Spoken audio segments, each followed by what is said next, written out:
l'Europe, animé par Jean-François Biardot, avec Michel Piot et Daniel Bernussou de la Maison de l'Europe, Centre d'information Europe Direct Limousin.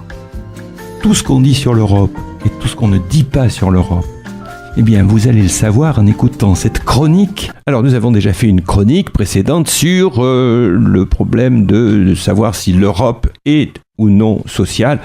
Et nous avons vu que depuis une vingtaine d'années, c'est quand même une finalité de l'Union européenne. Alors, qu'en est-il aujourd'hui de la réalisation de tous ces beaux projets, toutes ces belles volontés? L'Europe sociale existe-t-elle ?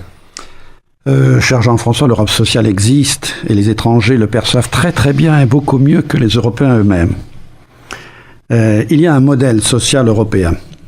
Les principales composantes présentes dans tous les États membres en sont un postulat, c'est-à-dire une conviction de base, selon laquelle économie performante et haut niveau de protection sociale, d'éducation et de dialogue social sont compatibles et même mieux, il y a intérêt à les marier avec économique et sociale. C'est ce qu'on appelle l'économie sociale de marché. La deuxième composante, c'est un ensemble de valeurs, dignité humaine, liberté, égalité, solidarité, droits de l'homme, inscrites dans un texte qui a force juridique et qui s'appelle la Charte des droits fondamentaux. La troisième composante, ce sont des pratiques sociales faites de respect des droits fondamentaux, par exemple le droit de grève, c'est pas le cas partout dans le monde, on l'oublie, de protection sociale, assurée par des systèmes universels très développés et des mesures de redistribution de la richesse, de dialogue social, par le droit de conclure des conventions collectives, par exemple, de réglementation du travail, par des plafonds en matière d'heures de travail, et de responsabilité de l'État, avec, par exemple, la prestation de services d'intérêt général. Ça, c'est le modèle social. Par ailleurs, il y a un acquis social communautaire, près de 200 textes normatifs. Ce sont des directives ou des règlements touchant à 4 grands domaines. Le premier domaine, c'est la libre circulation des travailleurs, avec notamment la reconnaissance des qualifications professionnelles ou la coordination des régimes de sécurité sociale. Le deuxième domaine, c'est le droit du travail. Ça concerne d'une part les conditions de travail, alors la durée du travail, par exemple 48 heures hebdomadaires, durée maximale, ou la conciliation vie familiale et professionnelle, congé maternité, congé parental. Ça concerne aussi la santé et la sécurité au travail, avec notamment la définition des obligations des employeurs. Le troisième domaine, c'est celui de l'égalité entre les hommes et les femmes et de la lutte contre les discriminations.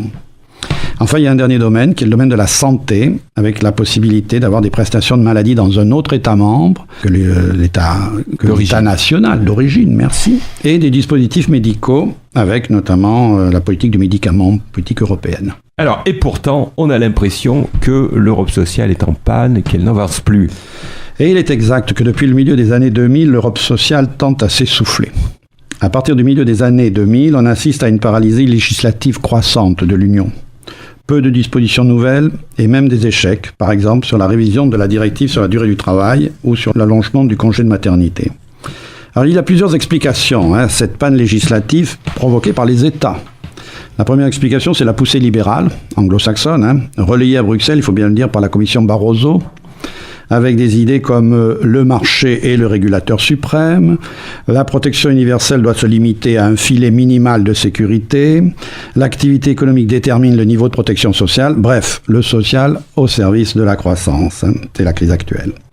La deuxième explication, c'est les élargissements de 2004 et de 2007 qui ont rendu difficile l'harmonisation sociale en raison d'intérêts divergents entre anciens et nouveaux membres. Le meilleur exemple, c'est les travailleurs détachés. Et puis la troisième explication, c'est évidemment la crise de 2008 qui a fait du chômage, de la lutte contre le chômage, la grande priorité.